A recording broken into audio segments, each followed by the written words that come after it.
ભાવનગર શહેરમાં ચકચારી ટ્રિપલ હત્યાનો મામલો. ભાવનગર ટ્રિપલ હત્યા કરનાર એસીએફ શૈલેષ ખાંભલાના 7 દિવસના રિમાન્ડ પૂરા. ભરતનગર પોલીસે હત્યારા આરોપીને કોર્ટમાં રજૂ કર્યો. કોર્ટમાં રજૂ કરાતા કોર્ટ દ્વારા આરોપીને જેલ હવાલે કરવાનો આપ્યો હુકમ.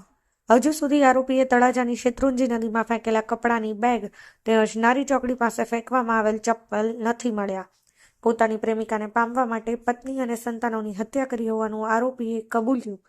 ભરતનગર પોલીસ મથકના પીઆઈ એ જરૂર પડે જેલમાંથી વધારાની રિમાન્ડ પોલીસ કસ્ટડી મેળવવા પણ કરી રજૂઆત.